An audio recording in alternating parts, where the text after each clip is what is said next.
welcome to Talks at Google. My name is Lynn Hazim. I've been at Google for a bit over 7 years now, and I'm super excited to be moderating this chat with the one and only Anissa Helou. So I'll spend the first half of the talk chatting with Anissa and asking her a few questions, but we'll leave the second half for you guys to ask her any questions that you have. So feel free to use the YouTube live chat feature that we have. So with that, I'd love to introduce Anissa Helou by reading her bio. So Anissa Helou is a chef, food writer, journalist, broadcaster, consultant, and blogger, focusing on the cuisine and culinary heritage of the Middle East, Mediterranean, North Africa, and most recently, the Islamic world. Born and raised between Beirut, Lebanon, and Mashta, el-Helou, Syria, she knows the Mediterranean as only a well-traveled native can. Anissa is the author of numerous award-winning cookbooks, including Feast, Food of the Islamic World, Sweet Middle East, Levant, Lebanese Cuisine, and many more. She was listed in 2013 in the Arabian Business Magazine as one of the 100 most influential Arab women, as well as on the 500 most influential Arabs. Anissa's first book, Lebanese Cuisine, was published just over 25 years ago, and her purpose for writing it, despite her being an art consultant, was to record her mother's recipes, not only for herself, but for the younger generation of Lebanese who had been displaced by the war and at risk of losing their culinary heritage. Since then, she has concentrated her work on preserving Middle Eastern culinary lore, expanding her horizon in her 9th cookbook, which is now the recipient of a James Beard Award, to include the whole Islamic world. So with that, we'll go ahead and welcome Anissa. Hi, Lynn. Hi, Anissa. How are you? Introduction. I'm fine, thank you. Of course, I'm so happy to have you here. It's really a pleasure and a privilege for me. I mean, I'm sure you know how much of a fan of you and your work I am. So I'm really excited to talk about food and preserving culinary heritage. But before we do that, I just wanted to ask you a bit more of a holistic question, just how you're doing in general. It's been a very difficult few months, and especially recently with what happened in Beirut. So I just wanted to know how you're coping with things, how you're doing.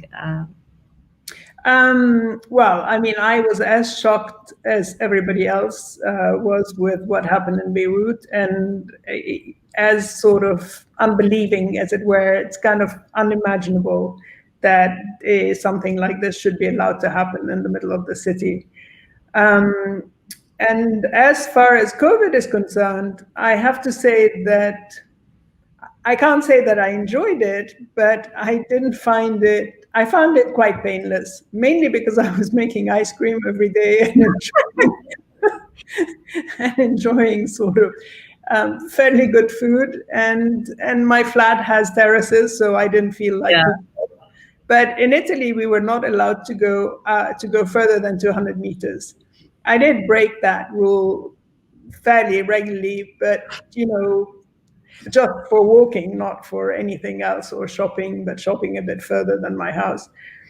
So yeah, I mean, it wasn't that different from the way I live. I spent a lot of time at home writing, testing recipes. So, I mean, I didn't go out to restaurants. That was the only really annoying thing, but otherwise it was fine. I mean, for those who don't know, Anissa lives in Sicily, and she has a beautiful apartment that overlooks the Mediterranean Sea. So you really, I mean, if I were you, you don't need to go anywhere else. So I have a lot of questions for you on food and preserving cultural heritage and so on. But before I start, I have another few questions that I didn't run by you before. It's a bit of a surprise. And I want you to answer them just as fast as you can, just intuitively, whatever comes to your mind. So if you had to pick between tabbouleh or fattoush? Tabbouleh. Hummus or labneh? Labneh. Shish barak or kebab laban? Shish barak. Manouche za'atar or cheese manouche? Za'atar. Beef shawarma or chicken shawarma? Lamb shawarma. Okay. because it's exactly what I would have answered myself. So I'm I'm glad we're on the same page. But before we deep dive into the world of food, I'd love to go back to the beginning, if you don't mind. So you started your career in art. You spent almost 20 years working in art, whether it's at Sotheby's in London or having your own antique shop in Paris, or even being an art advisor in Kuwait. So how did that evolve into you writing your first cookbook? What happened? What changed? What was the switch that ticked? It actually happened by accident. There was the Gulf War was the Gulf War was the kind of impetus for a change, not necessarily in career, but a change in general. So my art consulting in Kuwait had come to a standstill, but at the same time I was getting a bit bored, and I've always wanted to write, and I thought maybe that's a good time to kind of switch to writing. But I wanted to write about collecting because I had collected things with my limited means, and I wanted to write about the same people who had collected very interesting stuff without spending too much money. And I got myself a literary agent who introduced me to a Lebanese friend. And we went to dinner there, and they started talking about cookbooks.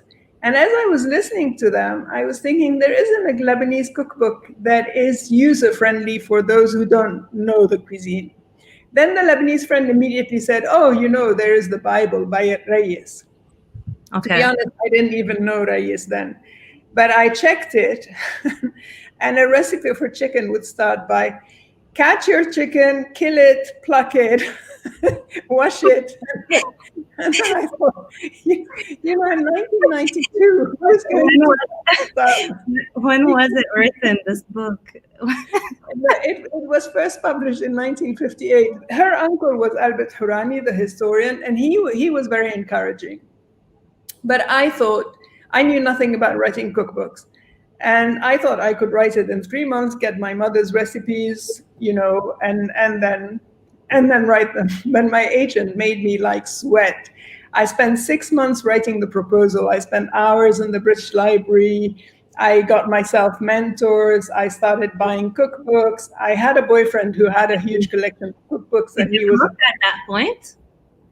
I cooked, but I still cook like this, not on a daily basis. And in those days, I cooked only for dinner parties.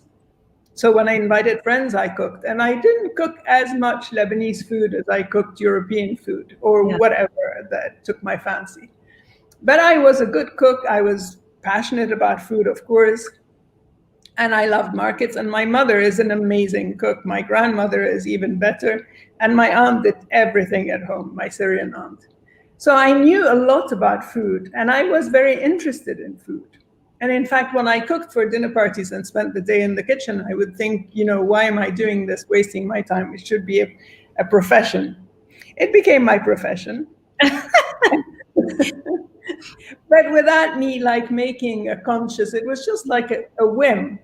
Me saying, oh, I could write this cookbook. It happened that a publisher wanted somebody to write a Lebanese cookbook. And then my agent was a very good editor who helped me a lot, introduced me to people in the field.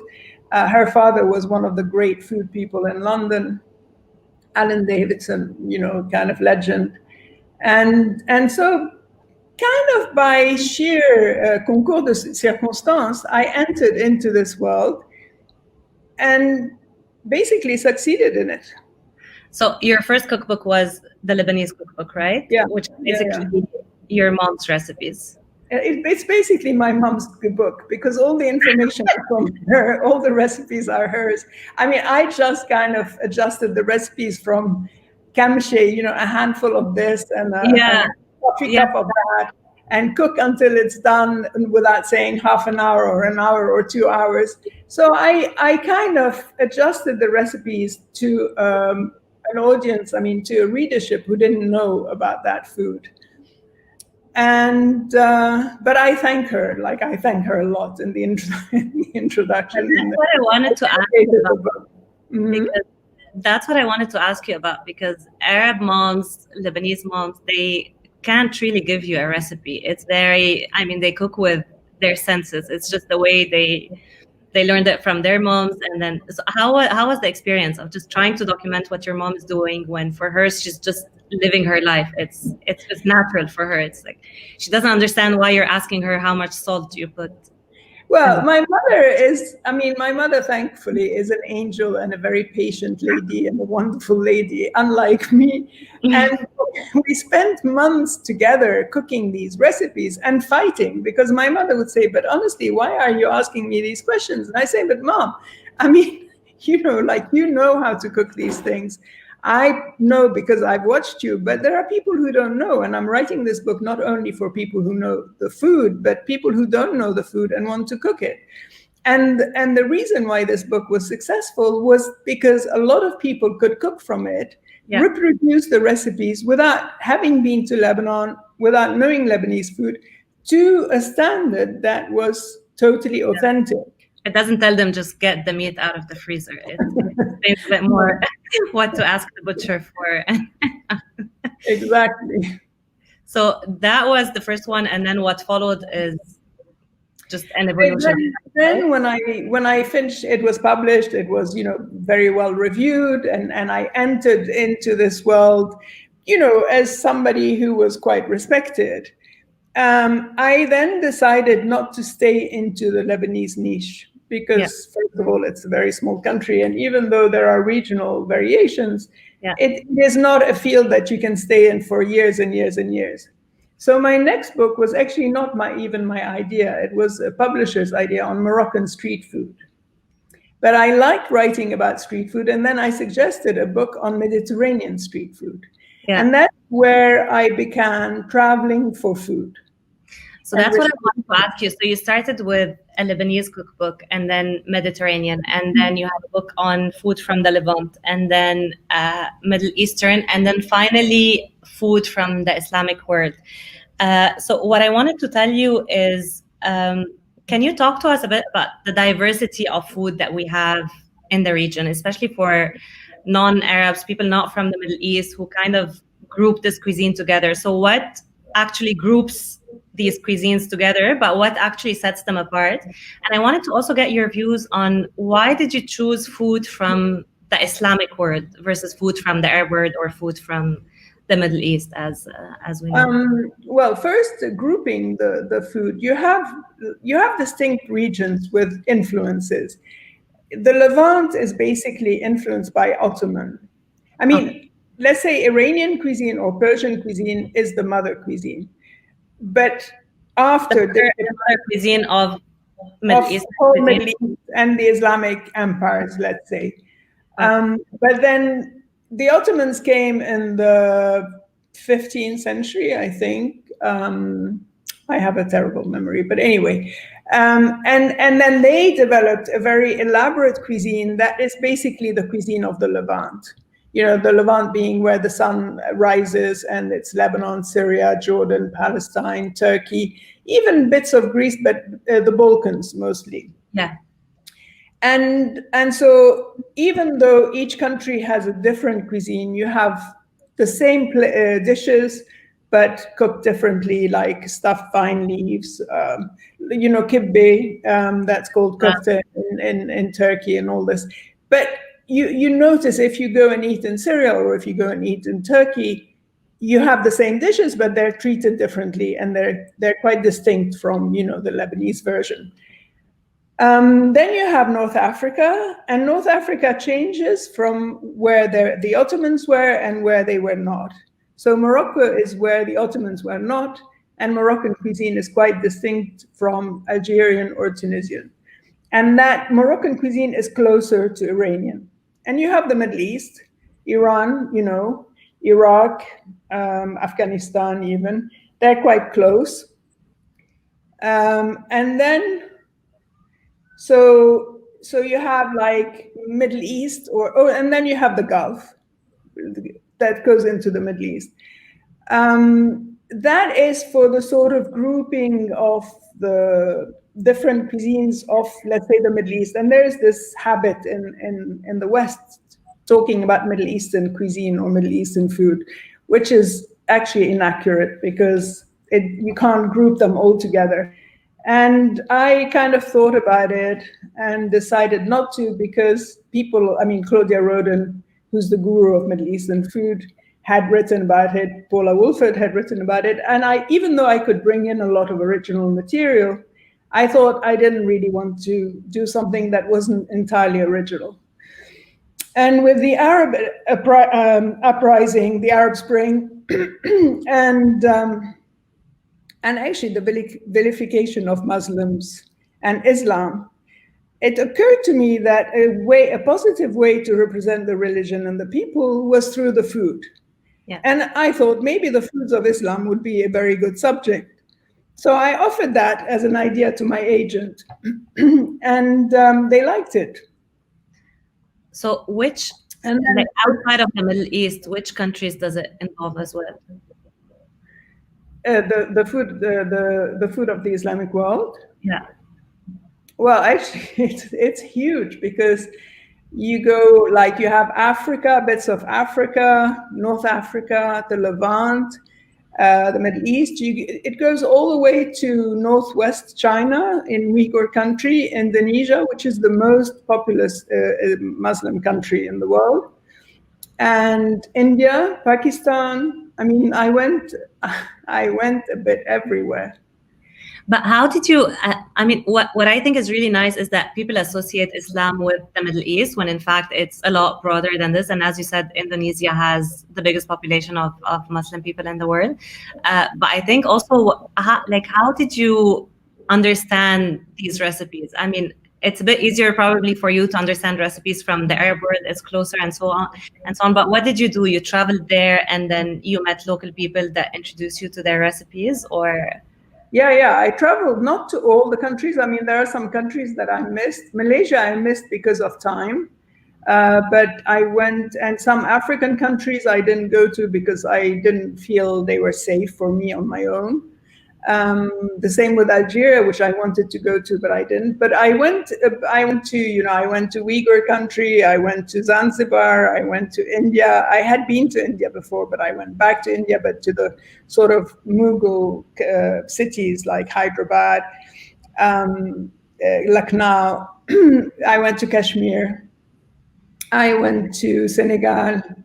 I went to lots of different places. More of an excuse for you to travel the world than writing off the cookbook. It was like, how can I make it broader than the Middle East so that I can travel even further away?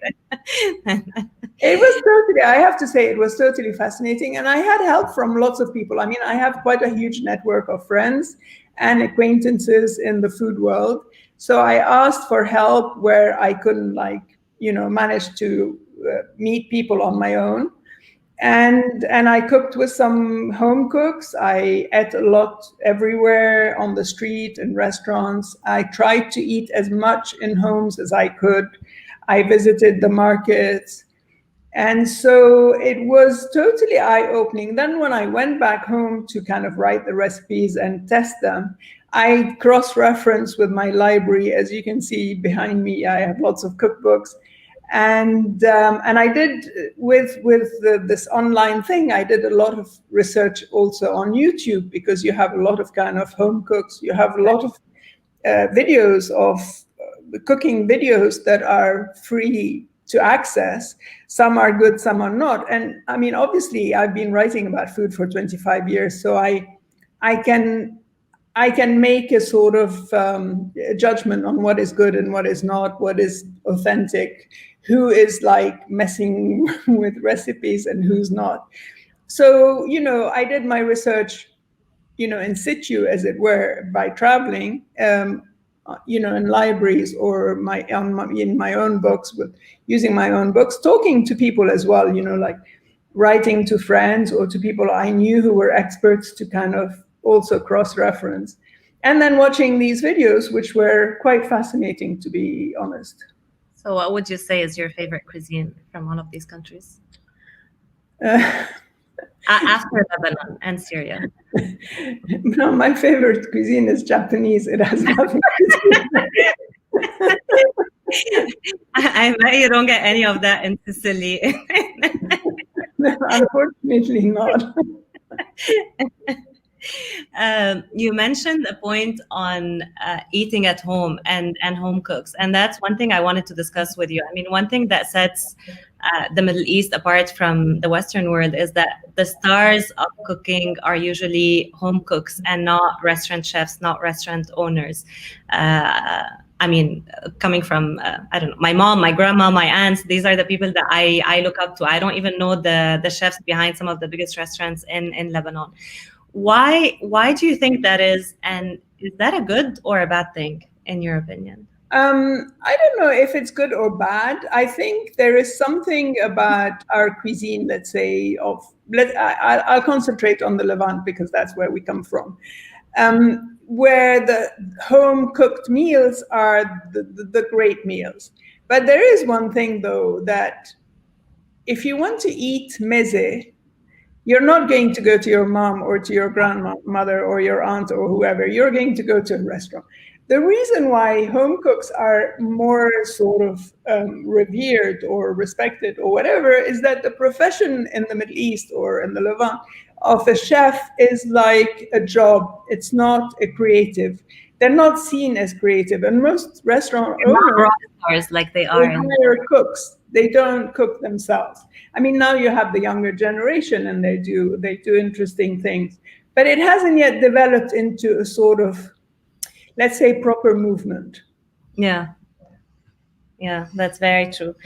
I wanted to talk about food as a tool to preserve cultural heritage, especially in our part of the world, especially in what we're seeing happening recently between Iraq, Syria, and most recently Lebanon. How do you think we can use food as a tool to tell our story? Well, I mean, in a way, that's what I did with feast food of the Islamic world, is to, you have a very rich culture, civilization that people have forgotten about. And food is culture. So wherever you go, people want to talk about food. In the Middle East in particular, or in the Arab world, food is part of the fabric of life. It's part of hospitality. It's part of family life. I mean, nothing happens without food. The celebrations, the feast, when you visit somebody at home, like I feel totally non-Lebanese when I receive people in my house and give them a glass of water or a cup of coffee and nothing else. I mean, in London, it's worse than in Sicily, because in Sicily, they're more hospitable. But sometimes I can have people come and I don't give them anything. And I'm thinking, if my mother sees Exactly. There's always your mom in the back of your head. What would she think of you if she saw like what you were offering to people, or if you ordered delivery and didn't cook something yourself, or... It's true. So so food is so much part of our lives that it's part of our history, it's part of our culture, and that's where preservation is very important. Is you're telling stories, you're writing about history, you're writing about culture, about traditions, and this, if it's lost, it's really sad, because it's a very important part of life that is not, documented. And when I started writing about food, I remember like writing travelogues, reading travelogues, looking at sources. And in those days, there was very little about food. There were no food studies yet. I mean, that's why you wrote your first cookbook, right? Exactly. I mean, because I wanted to, my mother being such a wonderful cook, I wanted to be able to cook her food once she was gone. I mean, thankfully, she's still with us. But I kind of pride myself with my sister and my brother as like the cook of the family who will take over once my mother is gone, because I know how to cook her food. And also for all those young people, I mean, like you, but you were too young during the Civil War. But let's say now with the explosion and everything, you're not going to go back home that much more often. And so, I mean, for people to be able to reproduce their own food, young Lebanese people, to reproduce their own food the way their mother cooked it, the way their grandmother cooked it. I mean, of course, my mother and my grandmother are from the mountains of Lebanon, and they're Maronites, so it's one way of cooking. It's not, the Muslims' way of cooking, or even the Greek Orthodox. I mean, there's a lot of variation in Lebanon, in this tiny country. And that's why I wrote it, and that's how I continue to work, to do my work.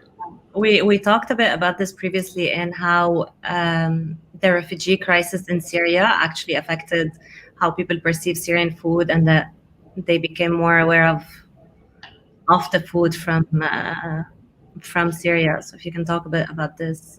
Yeah, I mean, that was one of the few positives that came out. In fact, if not the only positive that came out of the situation in Syria, is that with the huge number of refugees going all over the world, I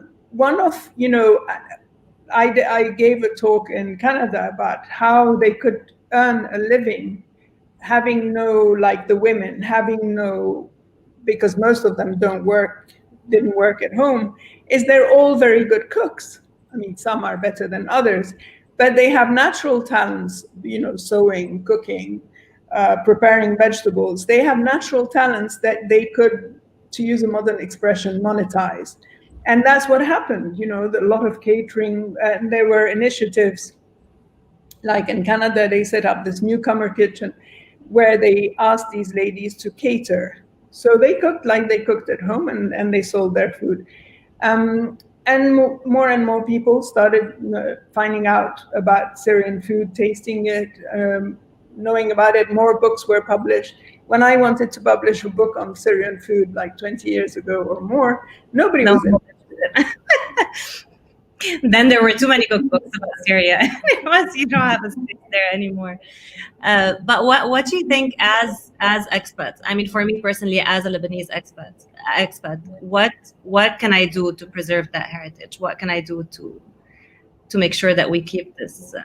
Well, first of all, you can ask your mother, your grandmother, if she's still alive, your aunts. You can record their recipes. I mean, I'm pretty sure that, like, I saw some things you posted on Instagram from your mother cooking, which were very different from my mother's. So, you can record all this, write down the recipes, or even do oral history with your mother, kind of record her, or do Instagram lives or whatever, and keep this tradition for later. I mean, now you can go back and eat your mother's food, but one day you won't be able to, and you will crave that taste of childhood, or just that taste of family. Well, that's very true. And I wanted to ask you this. I mean, I cook probably 5% of what my mom cooks. And I just think I think my mom cooks probably 50% of what my grandma cooks, because some of the things that used to take my grandma hours, she's not going to do them anymore. And I just think about the evolution of a specific cuisine with time, as people cook a lot less and have less time for cooking. I mean, have you seen this, that what people used to cook 100 years ago is very different from what a cuisine of a specific country looks today? I think in food cultures, people are so attached to their food that they keep the tradition alive. When it gets lost by young people not wanting to cook and not learning, and then finding out a bit too late that they've missed the chance of learning these recipes. But there are enough people still cooking in our culture not to lose too much. But the danger is when you have a disruption. The disruption in our case, let's say with this enormous explosion in Beirut, is for a lot of people are leaving. As soon as people leave their country and don't go back often, they start changing their food. If I went to Mississippi once to do a demonstration of Lebanese food, and then they took me to a Lebanese restaurant, and everything was like so unlike what I knew. The tabbouleh was completely different from a regular tabbouleh. Not only because it had more burghul, but maybe it had cucumbers. I can't remember, but it was like absolutely not the tabbouleh that I know. Kibbeh was completely different, everything. But there are countries, for instance, like in Brazil, which has a huge community of Lebanese, where I went to a restaurant in Sao Paulo and she had shish barak on the menu. No Lebanese restaurant has shish barak on the menu. Very true, yeah. And they, in this case, they kept their tradition. They even spoke with the same accent that where the village from the village where they came from. So it depends on the country. But in some countries, in the case of Syrian refugees, because they're so poor, they cannot cook the way they cooked at home. They don't have access to meat as much as before, so they make kibbeh with potatoes, or they don't make it, or I don't know, they gave me mahalabi in one of the refugee families that I went to, and that was quite different. And then she explained to me that after the first few days of the month, the money they get from the World Food Program, they can't buy certain things, so they change their cooking, or they don't cook as much as before. And slowly the knowledge disappears. But following up on that, we see reluctance to modernize our food as well. I mean, a few restaurants have tried to create Lebanese fine dining or Middle Eastern fine dining, and none of them have been really successful. I'm not sure if it's because, as an audience, we don't accept a modern version of our food, or if the concepts as they are weren't that great. But where do you see the evolution of Middle Eastern cuisine? And I'm not, like, by Middle Eastern, it's every country by itself. And do you think we need to modernize it now? I'm for both takes. I'm for kind of keeping. I personally am very traditional in my approach and very purist. So my cooking, I tried modernizing a little bit in one of my books, Modernizing, but I didn't modernize that much. And I'm not that keen on modernizing myself, because I think the food is so good that, if I make these dishes perfectly the way my mother or other cooks make them, I'm very happy. But there is space for talent. But unfortunately, I don't think we have yet enough talent, because it started... The first, I think, who started modernizing Middle Eastern food is Greg Malouf in Australia, and he did it very well. Now you have other chefs who are doing it, Philippe Massoud to a certain point, in New York, other people, young people in Lebanon. Although most of them outside of the region. So do you think it's more accepted by the West than by Middle Eastern people themselves to have a modern version of their food?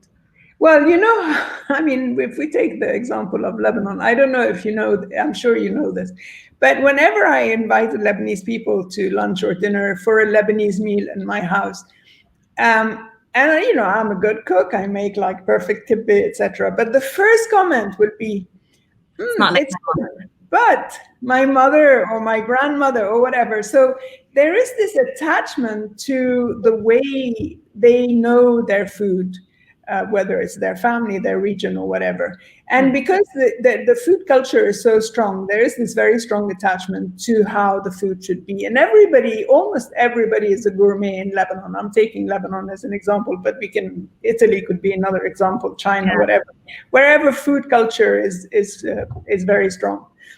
But then you have this young generation who actually see the job of a chef as a creative job, as against a jobbing job, as it were, who are interested in playing with the ingredients.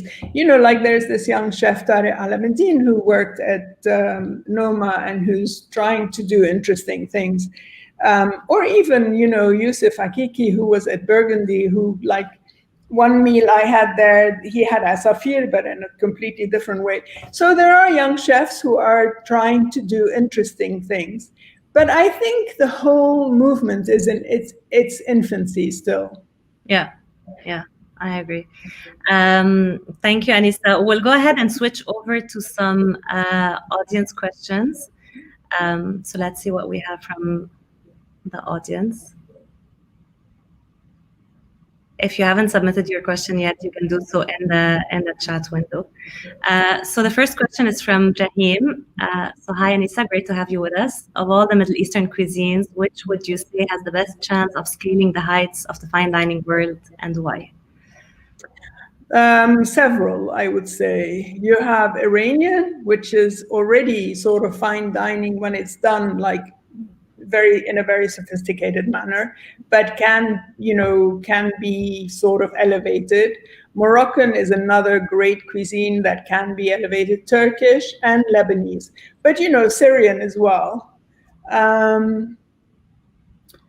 I would say that they're already great cuisines, and in the hands of a talented young or even not so young chef who understands the basics but also understands Western techniques, and they combine both, it would be very interesting.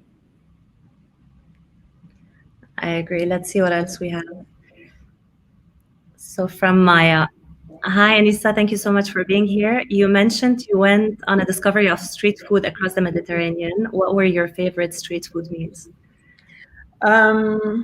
Well, one that I adore is the stuffed mussels in Turkey, in Istanbul or in Izmir. And when I discovered them, I had about more than a dozen, one after the other. I mean, the idea is not appetizing at all. When someone tells you mussels with rice, it doesn't. Exactly. But it's such an amazing thing. And it's also so ridiculously cheap when you think of the labor.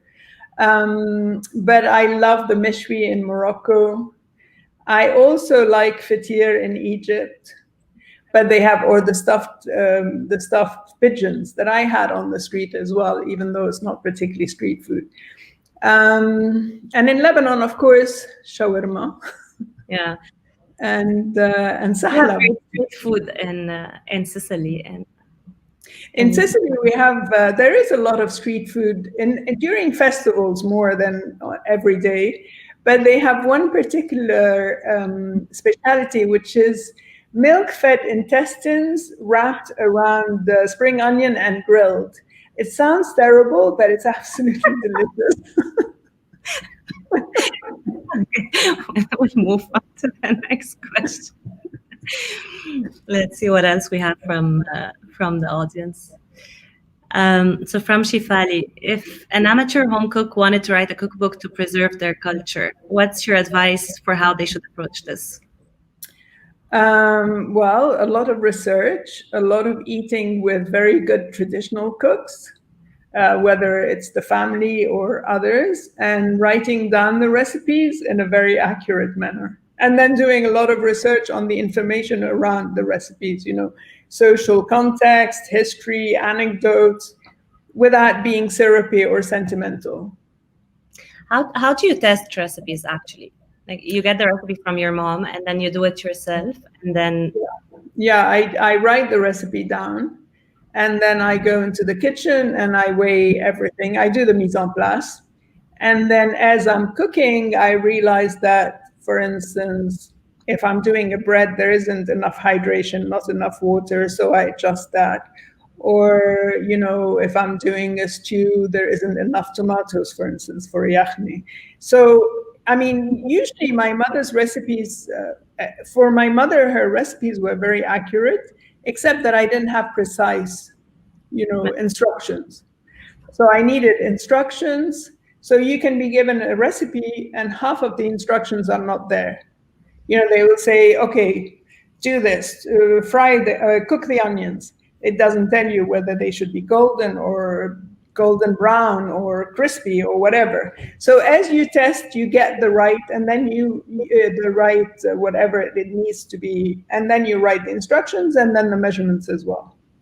And then you go through a recipe tester or you're the recipe tester? In my case, for the feast, I had a friend in California who's the head chef at Chez Panisse, and she tested almost all the recipes in her American kitchen.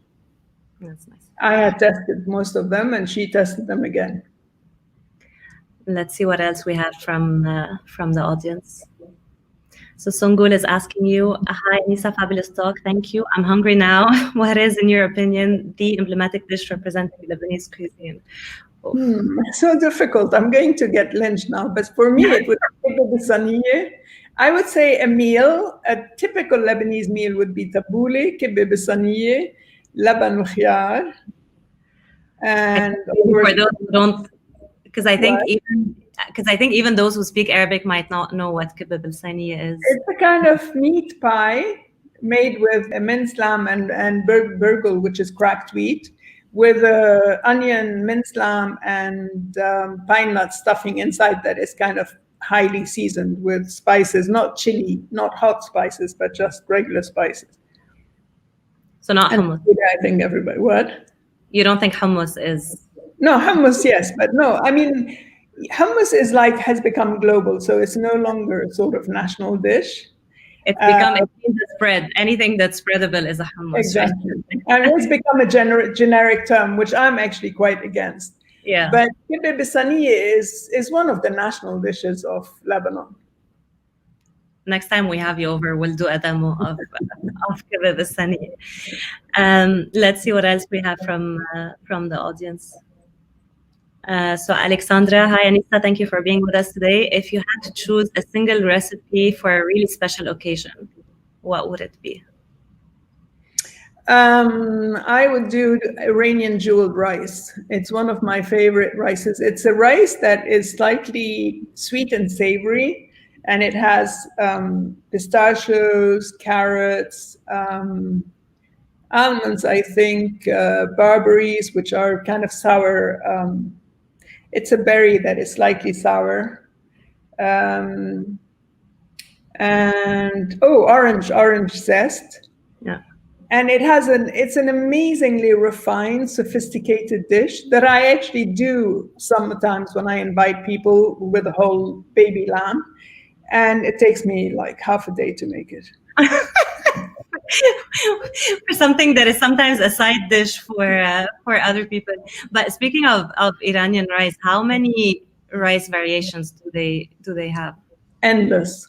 They have there are 3 different ways of cooking rice in Iran. One, which is where you parboil the rice and then you steam it.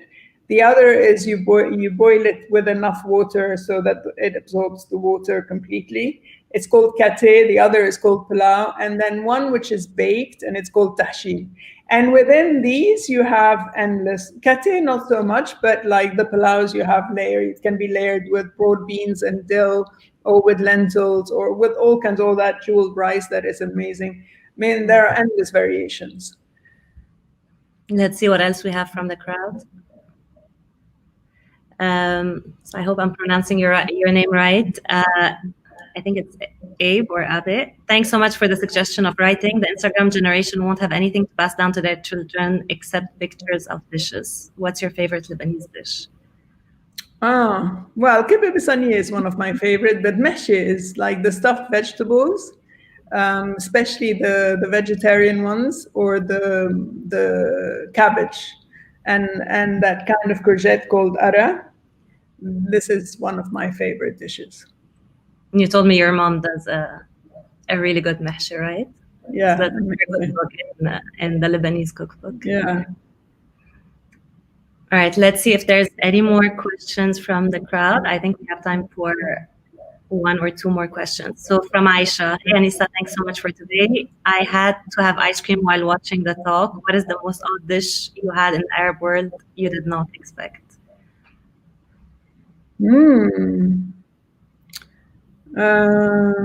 Well, I don't know. I mean, lamb's heads. For me, it's not odd. For other people, it is. Because I follow you on Instagram, and I see when you put these pictures of every single part of the animal, and I can imagine vegan people who follow you. They're horrified. I'm sure that in Turkey they have dishes that are slightly kind of unfamiliar, but as I have a very bad memory, I can't. But I have to say that raw lamb's liver that we have for breakfast, during the Civil War, I didn't go back to Lebanon for about 14 years.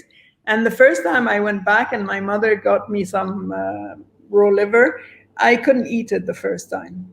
And now I eat it with great kind of gusto. But after that long, it was a bit difficult for me to go back into it. So maybe we'll take 1 more question from the crowd before we wrap it up. Majd, broad question, but what was a magic moment you've had on your food travels? I had many, but I remember one in Zanzibar. our guide took us to his family, and she was preparing an iftar meal. There they call it futari. And she was making this very interesting bread with a very, very wet dough that she beat instead of kneading. And then she cooked it in a pan, in an aluminum pan over a hot fire, which is fine. You know, it was a wet dough that I had seen made in Greece. She sprinkled water on the pan before she spread the dough on it. But what was amazing is that when she thought the bottom was done, she picked up the pan and turned it over the fire like this. And I was thinking, oh my God, it's going to fall into the fire. And in fact, it didn't. It was stuck to the pan. Because of the water? Because of the water and the fact that it was a very wet dough. And she did it like this to kind of brown the top and cook the top. And then she scraped it off with a knife. It was really, really delicious. I think bread was absolutely wonderful. I think bread making is one of the fascinating things that exist in life. It's so good. It's just flour and water, but then the number of possibilities is just endless. I think we have time for one more question, actually, if there's any left from the audience. Suhail, what factors will influence the evolution of Middle Eastern food? Any current trends that you believe will impact what we eat in the future? Will we eat beyond meat kafta? And well, actually, I think climate change is going to impact what we eat in the future, and the lack of water. I mean, climate change being lack of water and not having access to some produce that cannot grow in hot weather or even like dry weather. But otherwise, I don't know. And the loss of the know-how, you know, if the young generation continues like being exported, I mean, it sounds terrible, but, you know, not learning how to cook traditional dishes, then we will lose some culinary lore, and the loss could be, I mean, you know, food changes naturally anyway, you know, with evolution, with modern times, with whatever. What Europeans eat now is very different from what they ate in medieval times. So there is a natural evolution, and then there is a dramatic evolution because of, you know, climate conditions or war conditions or whatever. I mean, even the lady that makes bread that you were talking about, I mean, I don't see this happening 50 years from now. No, unlikely. Although she had the young generation helping her, and they were cooking in the courtyard. They were not cooking in a kitchen. It was all in the open air, very improvised. I mean, improvised in my view, but not in theirs, because that's the way they lived and they cooked. I know I keep saying last question, but I think we have time for one more. Elias Latouf, when it comes to Middle Eastern cooking, do techniques differ from Western cooking? If so, where does an amateur start? Well, yeah, there are. I mean, in a way, there is less technique involved because, you know, you don't make sauces, you don't like, you know, clear broths. You don't. There are lots of things that you do in French cooking that we don't do in let's say in the Middle East. But what there's a lot of preparation. So you have to learn how to chop the parsley properly for the tabbouleh, and not in a machine, for instance, or not with a mezzaluna. I mean, there are methods, there are techniques, let's say, but not, you know, elaborate techniques that you need. The best way is to stand by your mother's side or your aunt or your grandmother or whatever, watch them the way I did. I was their kitchen pest. So I was there from when I was 2 or 3 or whatever, mainly because I was greedy, not because I was like intellectually curious. I was waiting for the food to be ready so that I could taste it. But speaking of, I know we wanted to do a demo, but we didn't have time of you chopping tabbouleh. So can you just explain briefly how should one chop parsley for a good tabbouleh? Okay, it's I'll try. First of all, you have to wash and dry the parsley and the mint. It needs to be dry so that you don't crush it and you don't dilute the seasoning. Then you kind of take your sprigs and you align them so that the leaves are all at the same level, more or less. You cut off the majority of the stalk. You leave a little bit, and then with your knife, let's say this is the parsley and this is my knife, you go like this. You shave, and you don't go like this. So you're kind of shaving. You're not allowed to go twice. No. Honestly, yeah. Otherwise, at the very end, when you have, straggly bits, you can do that. But it's so little that it's not going to damage. But if you're going twice or 3 times, you're bruising the herb and you're damaging the texture. I mean, you're spoiling the texture. Yeah. I think, I've watched cooks, like restaurant cooks, chop parsley for 200 people a day, and it's just like holding this much parsley and then with one hand chopping it, and it's really fascinating. It's the main reason I don't do tabbouleh at home. Anissa, thank you so much, and thank you for everyone for all these wonderful questions. I just want to give you the space for a minute in case you have any last words that you want to say, any positive thoughts amid this hardship that we're living, that you want to leave us with. I think given the hardship in Lebanon and in Beirut in particular, anybody who can donate to any of the good NGOs, there is this organization called Impact Lebanon that is giving to different NGOs. And within Google, my niece actually has organized a fundraiser that is called like go/help-Lebanon, and she's collecting funds for that. So whoever is able to give, however little, it doesn't matter. There is such a huge need that it would be very helpful. I agree. Thank you for that. So thank you for your time today. Thank you for sharing your stories. It's really been an absolute pleasure having you, and thank you for our audience for being here and for asking amazing questions. I hope everyone has a nice day. Bye. Thank you. It was lovely. Thank you. Bye. Bye.